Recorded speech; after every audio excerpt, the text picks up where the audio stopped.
Olá, meu bem amado, saudações a esse seu lindo e belo coração.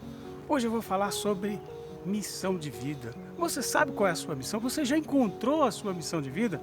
Hoje eu vou falar para você como é que você encontra, quais são os critérios imprescindíveis para você encontrar a sua missão de vida.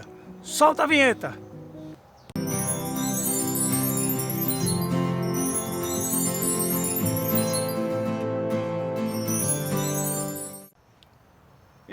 Desde criança, eu tenho aquela sensação de que eu tinha uma missão. Eu lembro uma vez que eu estava na calçada, na frente da minha casa, na casa da minha avó, né? E lá em frente tinha um pé de jamelão, né? Que é também chamado azeitona preta. E eu estava lá e eu olhei assim, o dia estava lindo, o sol estava, era nítido, o brilho do sol batendo na calçada, né? A estrada, ela não era, a rua ela não era pavimentada, então era na areia, né? Então eu via aquela areia, aquela coisa assim, né? Bem presente, bem vívida, né?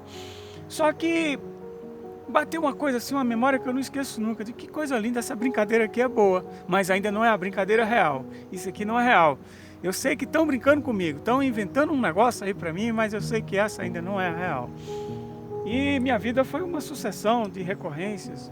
Eu comecei na infância a ter expansões da consciência, minha cabeça se expandia, o meu corpo se expandia, eu perdi identidade com o corpo, eu deixava de ser eu mesmo. E eu pensava que eu estava voltando para a brincadeira original, né? Ou que eu ia morrer. É tanto que eu criei uma crença de que eu ia morrer com 9 anos. Depois eu comecei a pintar aos 11 anos. Quando eu comecei a pintar, foi uma revolução na minha vida. Porque eu comecei a ter memórias, eu comecei a me identificar sobretudo com os pintores do século XIX. E eu vivia aquilo ali, tinha algo que mexia comigo que eu não sei nem explicar. Mas eu passei a minha infância doente, eu vivia muito doente, tinha asma, vivia com crise de garganta, enfim, era uma série de problemas. Então eu tinha muita vergonha também, porque eu era de família pobre, né? Estudava num colégio de classe média, imagina só. Então eu lembro que muitas vezes eu precisava mentir.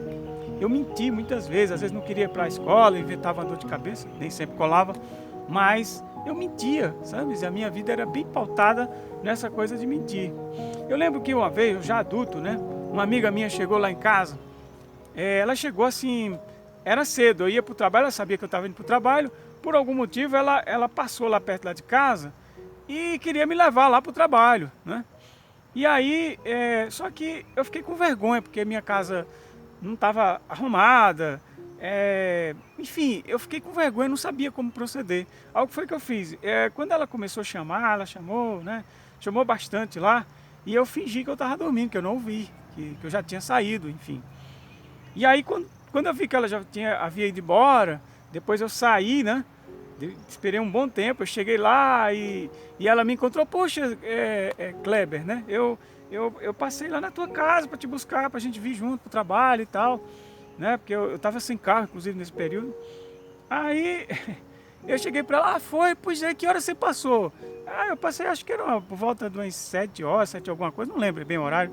Aí eu disse para ela, não, eu já tinha saído, eu saí muito cedo, porque eu vim de ônibus, enfim. Ou seja, eu menti, né? Então eu percebi que uma das coisas que mais atrasava a minha vida era a mentira.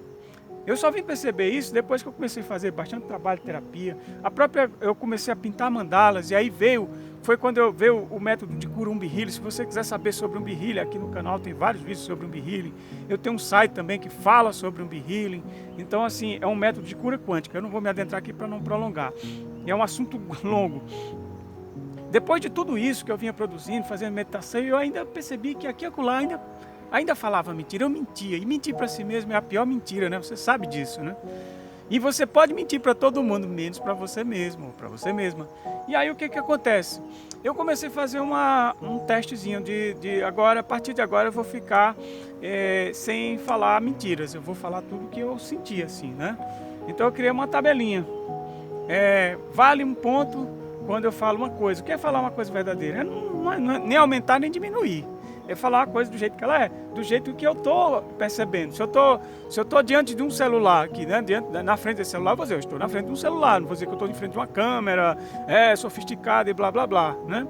Enfim, é descrever o máximo possível daquilo que é mais próximo do real, aquilo que você referenda como real. Por quê? Para você dar um comando de alinhamento, porque a nossa vida, quando eu estava na infância e que eu tinha aquelas percepções, eu sentia que havia um desalinhamento. Só que como criança não mente, a coisa era muito mais próxima, eu estava muito mais alinhado. À medida que eu fui crescendo, esse desalinhamento foi maior, porque eu fui, através dos medos, através das vergonhas, eu fui me distanciando da verdade. E quanto mais eu percebia que longe da verdade, foi para perceber que eu estava indo muito mais, eu estava muito mais atrasado. Quando eu comecei a fazer isso, eu senti que, depois que comecei a ser mais verdadeiro, que a minha vida começou a alinhar. Como você pegar uma bússola e alinhar os ponteiros para que ela se ajuste. Só que esse alinhamento ele não é uma coisa óbvia, objetiva, até porque a ciência está mostrando aí que essa realidade, no fundo, eu como criança, eu estava certo. Realmente hoje, estudando a física quântica, dá para ver que, de fato, isso aqui é uma brincadeira. Tudo que a gente aposta ser real, tudo que a gente acredita ser real, de fato, não é real. Existe algo que está além disso. Eu não vou me adentrar nesse assunto porque eu já fiz vários vídeos sobre esse assunto. E depois eu posso falar, mas a ciência está dizendo aí, através da física quântica, que essa realidade que a gente enxerga, que a gente acredita que é real, ela não passa de 0,000,1%, ou seja, ela é uma ilusão. Então, o que acontece? Mesmo ela sendo uma ilusão, a gente tem que ser coerente, sobretudo para a gente se ajustar com o que está se apresentando, com aquilo que a gente alcança até agora. A gente não pode inventar. É claro que você pode, sim, fazer pequenos ajustes. Nessa brincadeirinha é um ponto quando eu falo a verdade. É menos um ponto se eu omito. E se às vezes você omite uma coisa, tudo bem. Você omitiu, não precisa também você estar descrevendo todos os detalhes de tudo, não é? Enfim, é claro que tem aí vários paradoxos, né? Porque também, às vezes uma mentira pode salvar uma vida. Você também tem que ter um bom senso. Você tem que ter realmente... Por isso que não é uma coisa assim, objetiva. A gente está acostumado com as coisas muito redondinhas, mas não é assim. A gente precisa ser verdadeiro, se ajustar nesse caminho, né? Não é à toa que o Mestre Jesus falava, conheceis a verdade vos libertará. E isso é tão verdadeiro que realmente eu me senti muito mais livre. A minha vida começou a tomar um rumo. E aí sim eu descobri qual era a minha missão.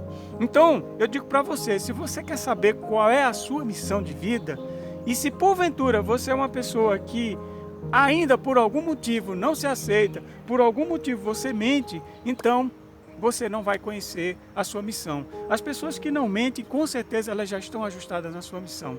E olha, vigiar, o Mestre Jesus já falava, orar e vigiar. E vigia, porque muitas vezes a gente se acha verdadeiro só porque a gente fala para os outros. Você tem que falar para você. Não importa os outros, é você que tem que ser. Você tem que ser verdadeiro com você mesmo. Desde que essa verdade também não vá ofender a outra pessoa, porque tem que ter um cuidado. Tudo que vier na minha cabeça eu vou chegar e jogar para o outro. Muitas vezes você pode ter um pensamento que pode ofender a outra pessoa. A sua verdade termina quando começa a do outro, e a verdade do outro termina quando começa a sua. Então a gente tem que ter muito cuidado, muita cautela para respeitar os outros. Então muitas coisas você não precisa estar colocando na cara das pessoas, você pode até omitir. Até porque você tem que trabalhar isso. Isso é até uma questão de fé, não é? Fé é aquilo que você vê, né? Por exemplo, você tem certeza que amanhã o sol vai nascer. Isso é o quê? Isso é fé. Você tem fé. Você acredita, é conhecimento. Você conhece, com base nas suas ideias, você sabe que amanhã o sol vai amanhecer, né? Então, a gente tem que orientar a nossa bússola no sentido do respeito, no sentido do equilíbrio, da harmonia. E na harmonia, se porventura você tem alguma coisa que você acha negativo da outra pessoa, você tem que olhar em si mesmo, né? O Confúcio já dizia, se você vê uma pessoa com uma virtude, né? Se você nota uma virtude numa pessoa, elogie. Agora, se você vir um defeito, analise a si mesmo. Então é importante a gente sempre olhar, tomar esse cuidado, porque ser verdadeiro não significa ofender as outras pessoas. É ser verdadeiro com você mesmo. Você não precisa jogar, e nem precisa estar provando para dizer que é honesto, para dizer que é a pessoa assim, nada disso. É para você mostrar para você mesmo, provar para você mesmo que você é uma pessoa justa, uma pessoa que você está alinhado com a realidade. E aí a sua missão aparece. Se você estiver alinhado, a sua missão surge. Se você ainda não souber qual é a sua missão, pode ter certeza que você ainda está mentindo para você mesmo. Você pode estar falando até a verdade para os outros. Então, analise a si mesmo, orai e vigiai, ok? Então, fica esse vídeo aí, a gente se vê no próximo vídeo e Uhul!